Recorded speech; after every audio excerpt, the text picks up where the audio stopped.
टूनी सुबह सुबह अपने घर के आंगन में खड़ी तुलसी को पानी दे रही थी। तभी उसके पड़ोस में रहने वाला कालू नाम का एक लड़का है। वो आता है और कहता है, अरे भाभी जी घर पर है क्या? नहीं नहीं कालू जी, भाभी घर पर नहीं बल्कि आंगन में है। दिख नहीं रहा है क्या आपको? दिख तो रहा है वैसे भाभी जी। आज तो आप जरा कुछ ज्यादा अच्छी दिख रही हैं। क्या बोले?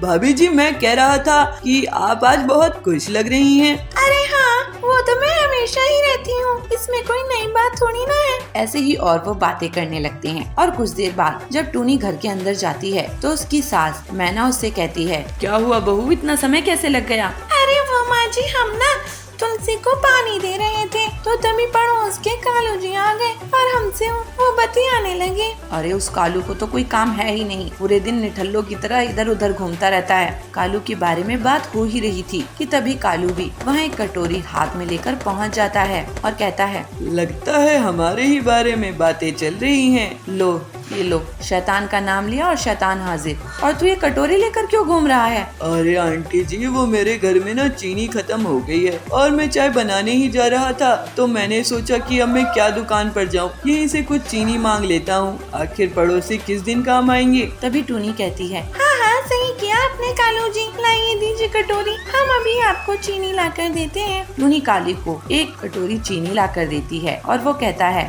थैंक यू भाभी जी। ऐसा कहकर वो वहाँ से चला जाता है। और मैना कहती है, बहू तू ना इसे कम ही मुँह लगाया कर, मुझे ये कतई अच्छा नहीं लगता, पूरे दिन निठल्लों की तरह यहाँ वहाँ घूमता रहता है। अरे माँ जी सही तो है, वो हंसकर दो चार बातें कर लेते हैं, और क्या चाहिए? अरे बहू तू यही तो नहीं जानती, तू बहुत ही मासूम है ना। कालू टूनी के हर दिन कम से कम 10 चक्कर घर में तो लगा ही दिया करता था और टूनी भी उसकी बहुत आओ भगत किया करती थी। कालू जी आप बैठिए, हम आपके लिए चाय और पकौड़ियाँ बना कर लाते हैं। तब तक टूनी की सास भी वहाँ आ जाती है और कहती है, नहीं बहू वो तो नहीं हो पाएगा क्योंकि घर का तेल और सिलेंडर दोनों खत्म हो गया है। और कालू तुम यहाँ क्या कर रहे हो? अरे तुम्हारी बीवी तुम्हें ढूंढ रही है, वैसे तुम कोई काम धंधा क्यों नहीं ढूंढ लेते? कब तक भाभी जी घर पर हैं विभूति जी के जैसे निठल्ले घूमते रहोगे?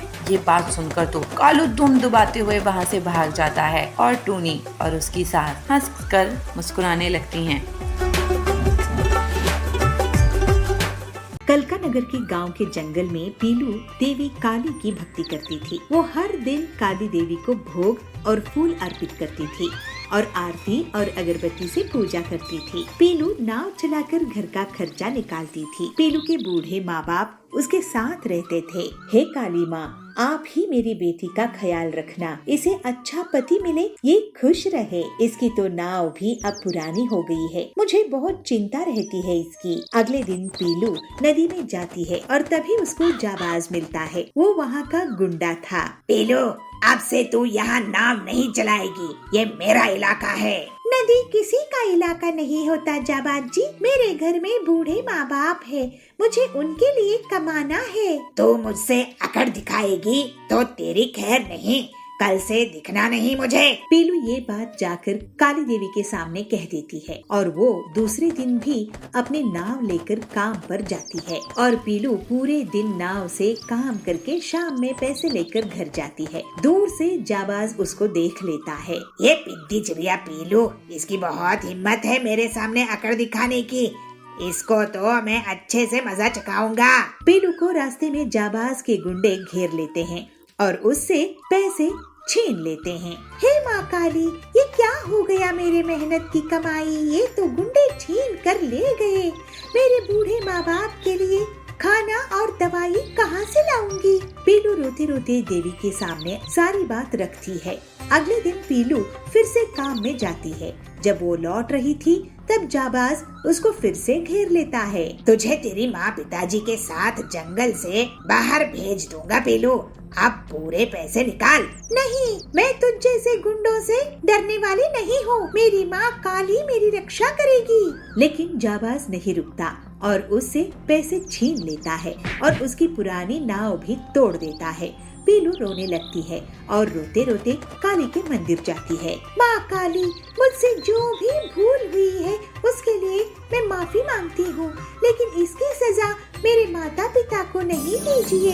काली माँ प्रकट होती है। बेटी, तूने कुछ भी गलत नहीं किया है। मैं तेरे साथ हुए अन्याय को जानती हूँ। अब तेरा कल्याण करने के लिए समय आ गया है। मैं तुझे एक ऐसी नाव भेंट दूंगी जो कभी किसी ने नहीं देखा होगा। काली देवी पीलू के लिए एक पेडल वाली नाव प्रकट कर देती है। अब तू निडर हो, मैं तेरी रक्षा के लिए आऊंगी। माँ, तुम मुझे आशीर्वाद दो कि मैं तुम्हारी भक्ति से कभी नहीं भटकूं। मेरा आशीर्वाद है बेटी। और फिर वहाँ से देवी अंतर्ध्यान हो जाती है और पीलू घर आकर सारी बात अपने माता पिता से कहती है। उसके माता पिता सुनकर हैरान हो जाते हैं और खुश भी हो जाते हैं। वाह पीलू, ये पेडल वाली नाव कहाँ से लाई हो? ऐसी नाव तो पूरी दुनिया में सिर्फ तुम्हारे पास ही होगी। ये देवी माँ काली का आशीर्वाद है हरिया काका। लेकिन बेटी, जाबाज तुझे इसका नुकसान न पहुंचा दे। जाबाज को काली माँ देख लेगी। वाह, ये नाव तो मुझे पसंद आ गई है। अब मैं ये नाव अपने कब्जे में कर लूंगा। जाबाज और उसके आदमी नाव की तरफ बढ़ते हैं। तभी वो लोग अचानक जमीन में पटकनी खाने लगते हैं, जैसे उन्हें कोई फाड़ कर पीट रहा हो। ये क्या हो रहा है? देवी काली वहाँ प्रकट होती है। मेरी भक्त को सताता है अधर्मी, मैं तुझे नहीं छोड़ूंगी। काली देवी उन्हें जंगल के बाहर फेंक देती है। जय माँ काली, जय जय माँ काली। और उसके माता पिता देवी के आशीर्वाद से सुखी हो जाते हैं। पीलू को अच्छे से लड़के से शादी हो जाती है। अब काली देवी की भक्ति करते हुए पीलू अपने परिवार के साथ खुशी खुशी रहने लगती है। बीकानेर के छोटे से जंगल में बंटी डायमंड डीलर कड़क सेठ के यहाँ काम करता था। बंटी बहुत अच्छा सीधा साधा था और हनुमान जी की भक्ति करता रहता था। उसको हनुमान जी को लड्डू का भोग लगाना और सरसों के दिए से आरती करना बहुत अच्छा लगता था और इसी वजह से उसको कड़क सेठ बहुत पसंद करता था। लेकिन कड़क सेठ का लड़का टिल्लू बंटी से बहुत नफरत करता था। टिल्लू बहुत ही लालची और चोर किस्म का था। वो बंटी को बहुत बार नीचा दिखाने की कोशिश करता था, लेकिन बंटी कभी भी बुरा नहीं मानता था। वो शिव जी का भक्त था। बंटी, इस बार मुझे 4 गुनी सेल्स चाहिए। तुम्हें बहुत मेहनत करनी पड़ेगी। मैं कोई बहाना नहीं सुनूंगा। कोई भी ग्राहक खाली हाथ नहीं जाना चाहिए, अमीर हो या गरीब। तो बंटी कहता है, लेकिन टिल्लू जी, हम डायमंड्स बेचते हैं। यहाँ पर वैसे भी गरीब लोग नहीं आ सकते हैं। फालतू की बहाने नहीं बनाओ। पता नहीं पिताजी तुम्हें क्या देख कर रखे हैं। मैं होता तो तुम्हें अभी तक भगा दिया होता। टिल्लू बहुत ही बिगड़ा हुआ लड़का था। उसकी बातें सुनकर बंटी चुप हो जाता है। शाम में बंटी हनुमान जी के मंदिर जाता है और उनसे प्रार्थना करता है। हे हनुमान जी, कड़क सेठ कितने नेक दिल के हैं और उनका लड़का टिल्लू बहुत ही बिगड़ा हुआ है। आप उसे भी सद्बुद्धि दीजिए। आपकी जय हो। एक दिन कड़क सेठ जंगल के बाहर गए थे। टिल्लू दुकान में आता है। आज पिताजी नहीं हैं, आज मैं दुकान से पैसे और डायमंड चुरा कर ले जाऊंगा। ये बंटी जरूरत से ज्यादा ईमानदार है। इसके रहते मैं यहाँ पर चोरी नहीं कर सकता। बाद में बंटी आ जाता है। जब दुकान बंद करने का समय होता है तो बंटी अकाउंट्स और स्टिक चेक करता है। वो देखता है कि पैसे और डायमंड गायब है। अगले दिन सेठ जी को बताता है तो कड़क सेठ कहते हैं, ये क्या बंटी, इतने साल तुम मेरे यहाँ काम कर रहे थे।